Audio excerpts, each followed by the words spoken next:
नमस्कार मंडळी. माझ्या स्वरचित कवितेचे नाव आहे माहेर. माहेर माझं ग बाई, हाय गरिबीचं लई. माहेराची धरते वाट, जाते मी माहेरात.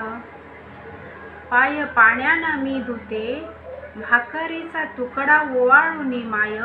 दृष्ट माझी काढीते, पडते मायेच्या गळा. अश्रू तिच्या येईल भरून डोळा.